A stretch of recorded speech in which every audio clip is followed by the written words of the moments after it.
Good evening and welcome to tonight's presentation, a special presentation of the UFL here on Madden 25.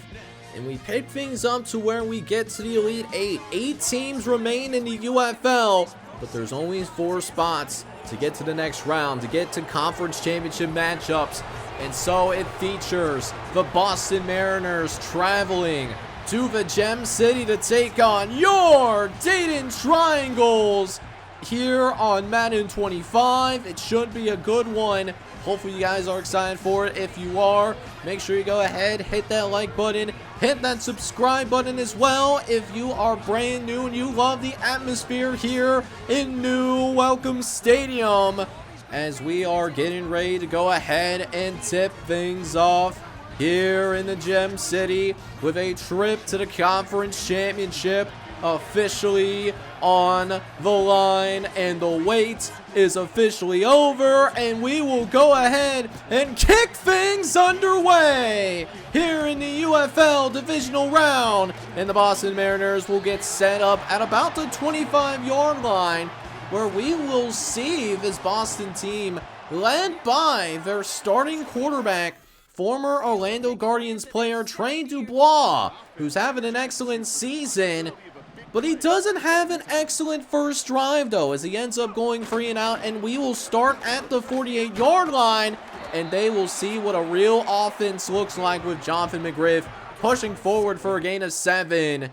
As now, 2nd and 3 coming up as we try our first pass attempt of the game. Gower tries to step up in the pocket, but it doesn't go anywhere. He has pressure applied to him. And now we are in danger of going 3 and out as well. Looking to avoid it here on 3rd and 3. And this is a dot to Champ Johnson. I'm not sure if that was the first read, but he snuck it in there and showing a lot of trust in Champ Johnson. After he had, that huge breakout performance, he had multiple touchdown grabs in the win against the DC Defenders back in the wild card round. And so they'll be looking to build on that moving forward. But first, Jonathan McGriff does get the carry essentially through that halfback screen action. As now, 3rd and short coming up as Gower lines up under center, throws over the middle and finds Champ Johnson in the end zone. Touchdown, Dayton! And you want to talk about trying to get some revenge after a 35-7 loss to these guys in the regular season? That's exactly how you started out, and Dayton's going to be on the board first.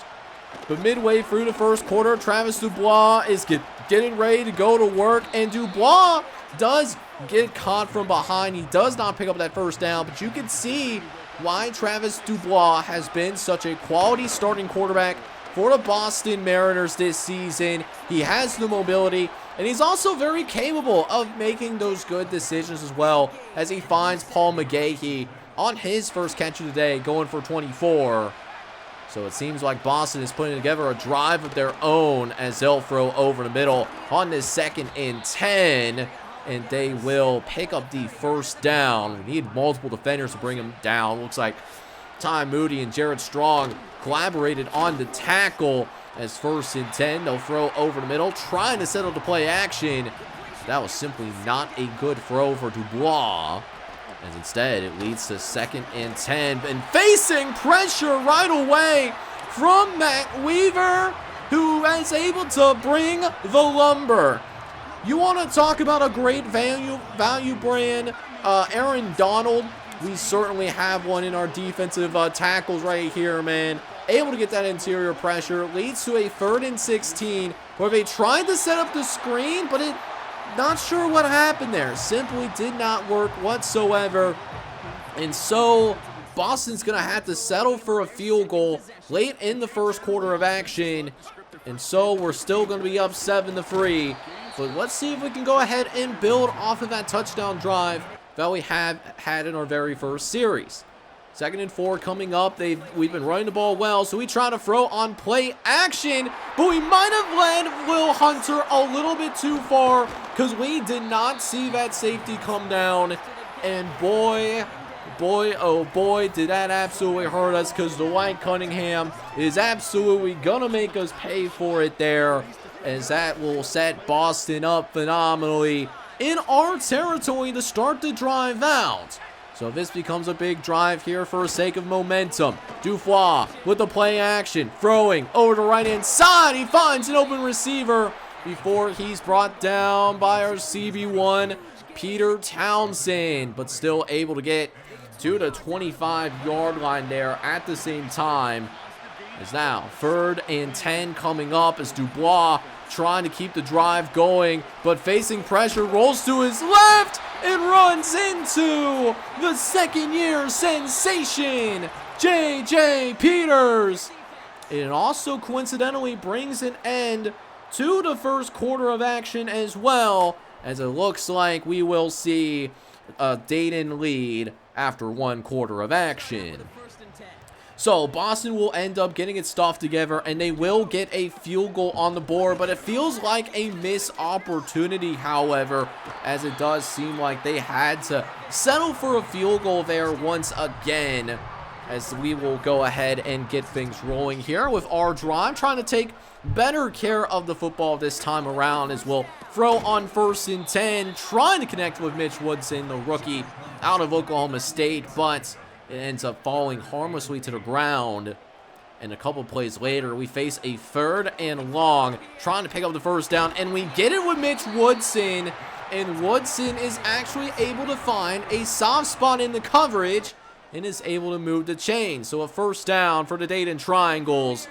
As now, 1st and 10 coming up, we try to throw short to Jonathan McGriff, who makes a man miss and picks up a 1st down himself. Not the first read, as I want to attack a little bit deeper downfield on the go routes. But hey, you know, if he's wide butt naked open, we'll definitely hit him. And listen, we're not going to worry about, you know, taking a profit. You know, we definitely took a profit there and put us in very manageable situations like the one that you see here, where we face 3rd and short once more. We'll throw to that right-hand side, and Mitch Woodson again will make the catch. He's having an excellent playoff run for us, really stepping up in light of the injuries too. You know, guys like Leon Thomas, guys like DeAndre Bazier, who are not playing in this game due to injury. And speaking of those young receivers, Champ Johnson is another one. He is having an excellent playoffs here, and that is going to continue, as Dayton is now going to drive inside the 5-yard line for a goal line opportunity, and it's going to get it to Jonathan McGriff in the end zone. Touchdown, Dayton! And the Dayton Triangles expand the lead and are going to be up 14-6 with a chance to extend the lead even further, as we force Boston to go 3 and out on the next possession. And as we get a new feature update, Joe Spears is going to make an explosive play down the sideline. The special teamer, who has fallen to the 3rd running back slot on the depth chart to make room for Heath Whitehead. Well, he still makes an impact on special teams, and we saw it there. So feeling a lot more aggressive, and immediately going to take advantage of the phenomenal field position created by Joe Spears. As Grayson Heidick finds the end zone, it's another touchdown for the Dayton Triangles. So a great start to the ball game, as we're up 21-6 now. But Boston is looking to change that, as McGahee has been a bright spot in the first half for the Boston Mariners, who seek another drive, hoping for a touchdown drive. They had a couple of good drives in the first quarter, but had to settle for field goals in both of those instances. And we'll see if that changes after a illegal man downfield. So it's 1st and 15, and it's going to feel a lot bigger as Cameron Spencer lays the lumber. It's yet another sack. It's 6 sacks in the first half for this Dayton front 7. And we have an opportunity to make it number 7. It is 3rd and 25. Dubois just choosing to run the ball. He is shell-shocked and well short of 1st down marker. We are going to use our 2nd timeout. We will have 1 timeout remaining though. So not a lot that you can do with 16 seconds, but probably a couple plays and maybe a field goal. We'll see what we do with him, as Mitch Woodson actually having the presence of mind of going out of bounds. So we save the timeout, and so we can attack the center of the field if we want to. Gives us a lot more options as Collar drops back, looks to the right-hand side, finds Grayson Heineck, who eventually is brought down across the 30-yard line. And at that point, we will end up using a timeout in order to settle for this long field goal attempt here, as the kick is going to be up in the air for Felipe Nichols, and he slices it right down the middle, as that will bring an end to the first half of action. And what a dominating affair it is for the Dayton Triangles, as we are going to be up 24-6 at the half, and not to mention we'll have the ball start the second half too. Now, just a reminder of what is at stake here is the winner of this game will take on the winner of the San Antonio Brahmas and the Salt Lake City Condors. Both teams won their respective divisions in the UFL this year. So that is going to be what's waiting for us, and we'll have to sit back and watch what happens after the fact, because we are the first game. But for now, it seems like it's clear that this team is coming through a lot more focus than when we played these guys back in the regular season. And we start out with a great return by Michael Thomas.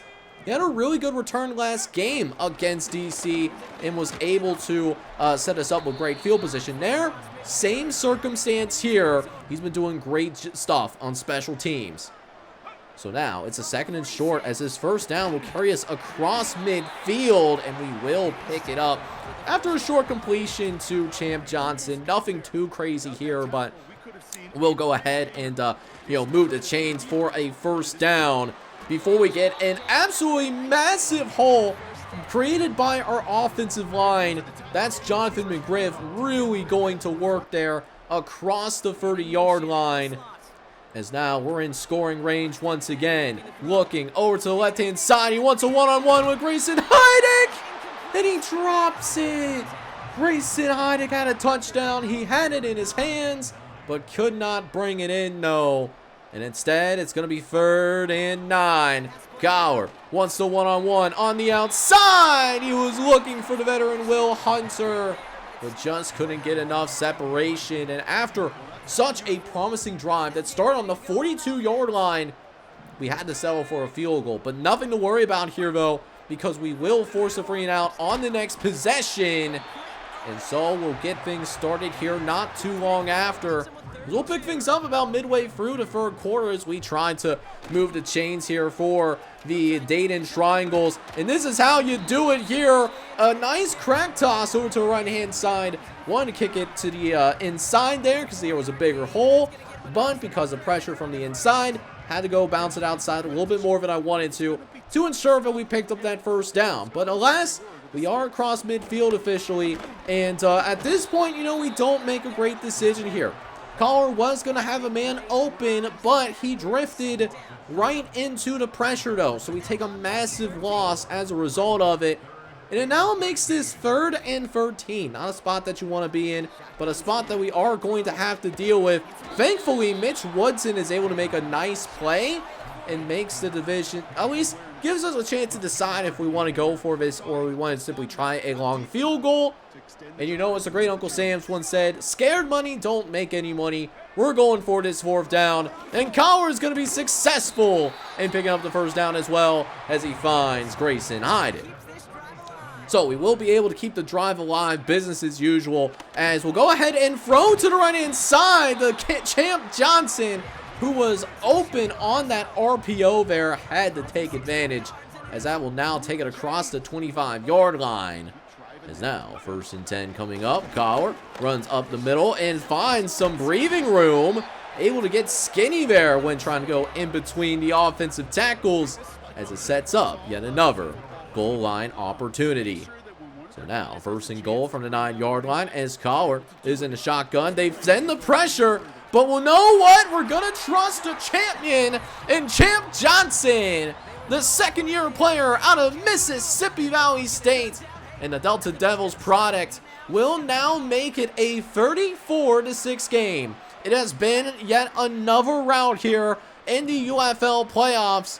But the main difference here is that we still have a minute left in this third quarter. This thing is far from over. And so we got to gear up because you know what Boston's going to want to do. They're going to want to pass the ball, and they want to go deep downfield if able. So here we go, 3rd and 1 coming up as they actually throw it a little bit shorter. Had to stay back with the user because I didn't want to get beat deep. But they'll get the short completion, pick up the first down. And off screen, we do actually see Nas Evans get hurt. He will return soon, but we'll have him sit out for the rest of his drive just for making sure that he stays healthy should we go to the championship game, should we don't get blown out here in the start of the 4th quarter, which we are here, 34-6 your score. As now, 2nd and 7 coming up, looking around, he's going to throw to the left-hand side, and Peter Townsend does make the tackle quickly, but it still gives up the completion anyways, making this 3rd down a whole lot easier as Dubois wants to throw yet again over the middle of the field, and that is another Peter Townsend tackle assisted by the backup linebacker Jordan Baptiste. So now Boston is in their territory as we are trying to hold it down here, as Boston definitely wants to go a little bit quicker. They're finding a rhythm. Let's see if we can put a stop to it though as they face 3rd and 6 as they're going to try to run for the first down, and actually thought they were going to get it for a split second, but are going to be a couple yards short of the first down marker, except there is a penalty, and the penalty is going to be a holding. And because I trust my defense here, we are going to go with we're going to decline the penalty, and we're going to make them try to pick up this first down, which we almost stopped. We had guys in the gap. We just couldn't necessarily make the play. And so the drive will continue for Boston as they will have, really, I want to say, their first red zone opportunity since late in the, late in the 1st quarter is the last time that they were in the red zone. We kicked them out because of a couple of sacks, and they're going to do a toss play over to the right-hand side. Simply was not fooled at all. We had the outside leverage, and Denorio Allen is going to make the finishing play. So that's going to be one of the easier losses that we experienced. We got a loss of 4 there and a lot of breathing room as they have to throw for it on 4th and 15. We'll see what Dubois can do. Can he create a little magic? No, he cannot. Nick Connon is going to deflect that pass away, and so the Dayton Triangles will take over once again. They'll take over at about the 20-yard line with less than 5 minutes left to play in the game. So we understand what the assignment is, trying our best to go ahead and run that 4-minute offense, so to speak. Let's see if we can finish this game out on this drive. We had long drives throughout the season. Let's see if we can make it one of those longer drives to where Boston does not get to touch the football ever again, as Jonathan McGriff will again move the sticks, who will be closing in on 100 yards there. He is about 8 yards shy, as Collar actually wanted to pass there. Not sure why our coaching staff wants to pass at this point. We're having success with the running game, but I guess like the coaching staff felt a little different. So that's going to force us to eventually throw again on 3rd and 14. Got to keep it a little honest here, as Collar is going to hike the ball here on a 3rd and 14. Looks over the middle, does find Will Hunter. Short of the first down marker, though. It will carry us into the 2-minute warning. So Boston does not get that free timeout while they're on offense. But this, even with that stop, this could be Boston's final possession of the season. You never know. So let's see if these boys can come out with some momentum for next season, because the win is guaranteed. But want to make sure that we finish strong, because we know who's probably waiting for us. San Antonio, who's been having an electric season, finished the regular season 16-1. So that could be what's waiting for us down the line. As now, 1st and 10 coming up. Dubois drops back the pass, looks over to the right-hand side, and it's going to be complete for a decent game there, as Boston is choosing not to use their timeouts for the time being. But, you know, all good there, though, as they're going to go deep downfield. They got an open man. Denorio Allen forces him out of bounds. But, man, how can you have someone that open like that? That's wild to me. And so instead, it's a red zone opportunity, trying to get it done as they throw to the left-hand side. Thought about scrambling, but saw Jordan Baptiste barreling down and didn't want it. He made a business decision, essentially. It eventually leads to a 3rd and long. Dubois looking to finish strong as they're dropping back the pass, looking over the middle of the field, and it's in coverage. Intercepted by Nick Connon, who takes it out of the end zone, but don't really matter there, as that should be game over. But with that being said, though, 16 seconds left. We'll run a play just for all the fun stuff. And how about this? Jonathan McGriff, final play of the game, is gonna get a big run down the sideline for a 95-yard touchdown. You cannot be serious. That is an exclamation point if I've ever seen one. And the Dayton Triangles win big, 41-6. After getting blown out by this same team in the regular season, we were absolutely having none of it. So a dominating affair for our team, man, as we were able to put together truly a complete performance, as we held Boston to less than 200 yards of offense, but we had nearly 400 yards of offense, 200 yards from the ground, 182 through the air. It was truly that complete performance that we were looking for, as we just simply dominated our opponents on the other side of the ball. Now, with that being said, even though we played a great game, it was certainly not a perfect game for us, as Andrew Collar did end up throwing an interception, but he did throw for 3 touchdown passes. He had 200 yards passing and was very efficient, going 19 for 25, like back in the pocket. So love what he was able to do overall.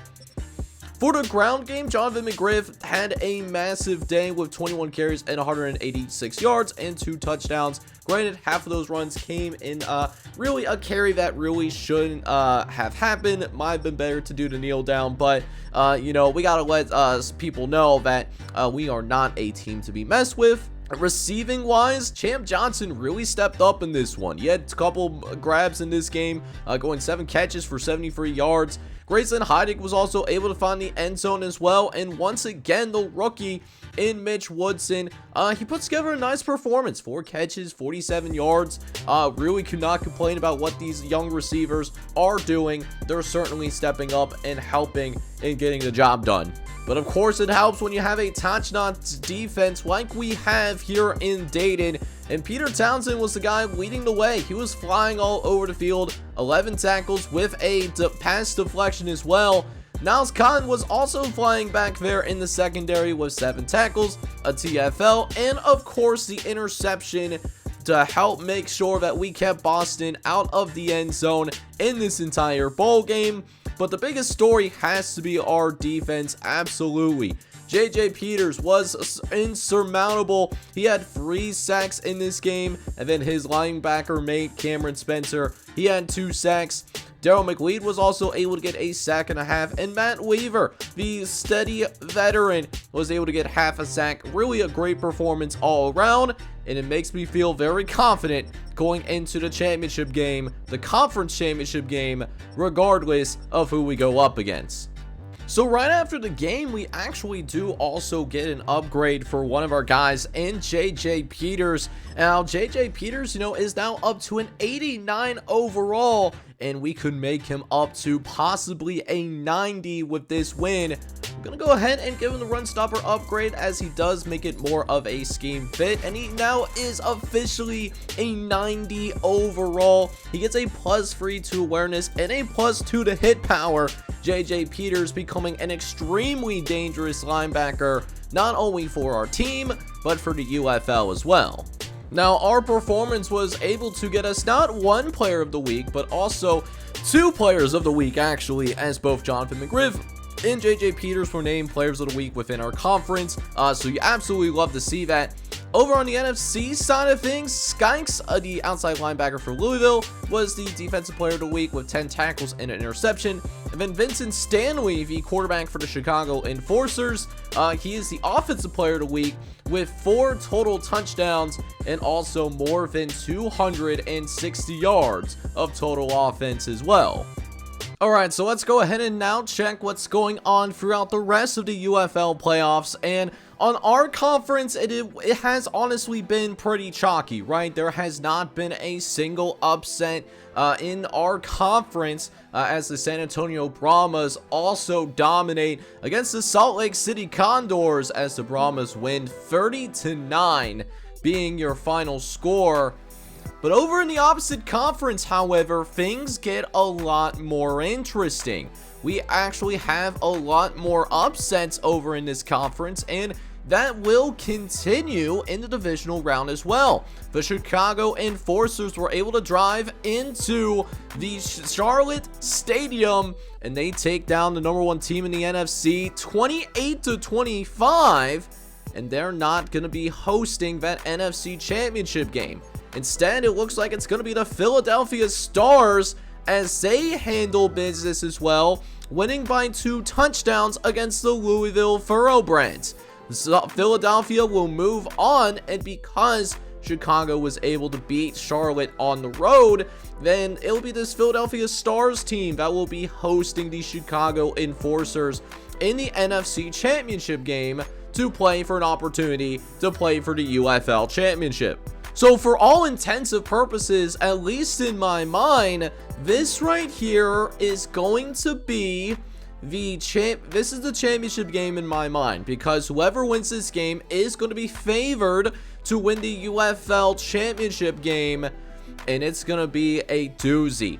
Going to try and take down San Antonio on the road in the next episode, taking on one of the best offense in the league, a top 5 defense, but we also have a top defense and a top 10 offense in our own right. So something is gonna have to give in the next episode, and it's gonna be a battle of the ages. So I hope you guys are gonna be there for this next episode where we travel to San Antonio to see if we can make it to the UFL Championship game, and it should be an exciting one nonetheless. If you guys are excited as I am, make sure you go ahead and do a couple of things for me.